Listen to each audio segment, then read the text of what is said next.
Bienvenue sur Africa 24. Décryptage reçoit Monsieur Charles Konan-Banny, président de la CDVR, la Commission Dialogue, Vérité et Réconciliation, qui vient de déposer son rapport après 3 ans de travail.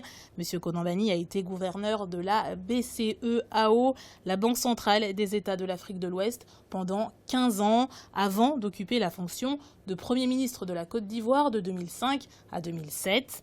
Dans cet entretien, nous parlerons des recommandations de la CDVR. Comment les travaux se sont-ils déroulés? Les exilés et les prisonniers ont-ils été pris en compte?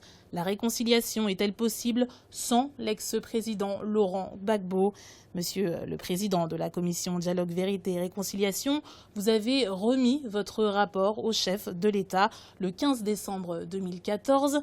Quelles sont les grandes conclusions et les recommandations à venir? La Commission centrale s'est déconcentrée à travers les régions. 37 commissions locales ont été établies, installées. Des commissions fixes ont été installées, assistées d'ailleurs d'autant de plateformes des ONG que nous avons également associées intimement à cette œuvre.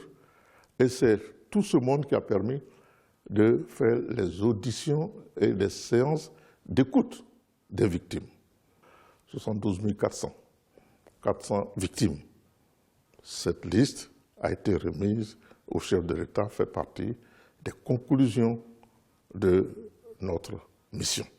Il n'y a pas de réconciliation qui soit si elle n'est accompagnée d'une politique de réparation. Les Ivoiriens ont restitué de manière sans équivoque. Ils ont situé les responsabilités. Les responsabilités, pour eux, le premier responsable des crises répétées, ce sont les politiques. Donc, une série de recommandations autour du champ politique. Alors, on va résumer ça. Plus de démocratie, plus d'état de droit, plus de respect des libertés, plus de respect de la diversité.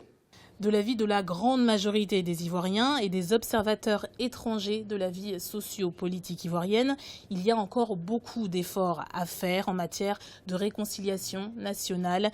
Quelle est votre opinion là-dessus? S'il y a un domaine où personne, dans aucun pays, on peut dire que la mission est achevée, qu'on est dans un monde terminé, un monde fini, c'est bien dans ce domaine-là.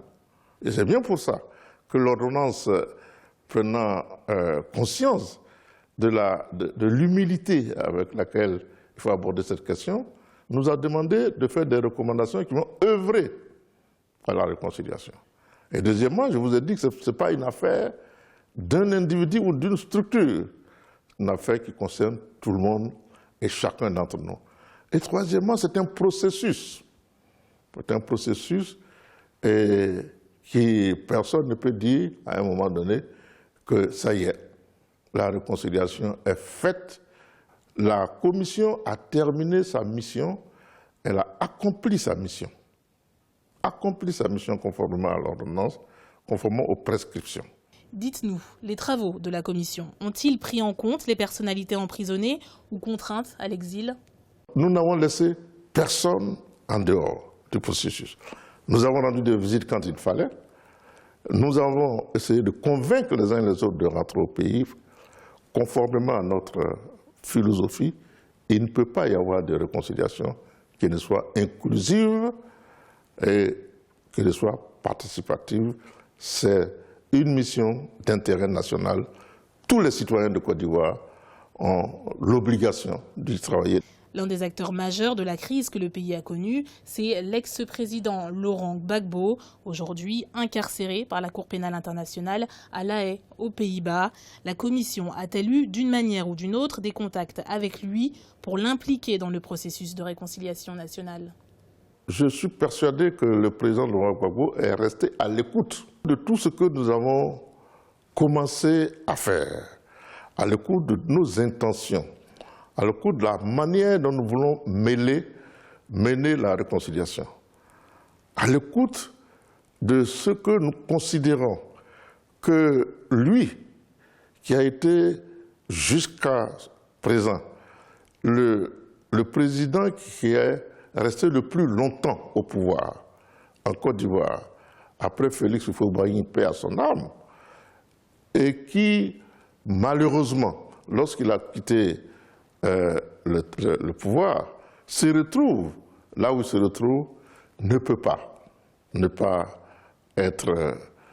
s'intéresser à la réconciliation d'un pays qu'il a dirigé pendant 10 ans et qu'il a laissé alors que le pays était en guerre, lui-même victime, dans une certaine mesure, de cette guerre. Le président de la République, Alassane Ouattara, a décidé de mettre en place un fonds de 10 milliards de francs CFA pour le dédommagement des victimes recensées par votre commission. Pensez-vous que cela soit suffisant et quelles autres mesures pourraient accompagner la mise en place de ces fonds? Dans la mission que nous conduisions et qui s'inscrit dans ce qu'on appelle la justice, le mécanisme de justice transitionnelle, la réparation est un droit, des victimes est un droit. Elle peut prendre plusieurs formes, dont la forme financière. Et ces 10 milliards constituent la manifestation concrète de l'obligation de l'État et de la nation. Quand je dis l'État, je parle de nous tous. De faire droit à ceux qui ont souffert dans leur chair, pour qu'ils se restaurent, pour que leur dignité d'Ivoirien, pour qu'ils essaient de se refaire une vie. Monsieur le Président, au terme de cet entretien, quel message les Ivoiriens doivent retenir des travaux de la Commission Dialogue, Vérité et Réconciliation? Quelle vision voulez-vous leur faire partager? Donc, voyez-vous, la mission n'est pas terminée. Quelle conclusion on peut faire, sinon que rester à la tâche, rassembler les Ivoiriens, les remettre ensemble,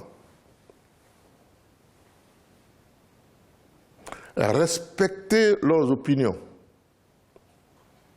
Le droit à la différence est un droit sacré.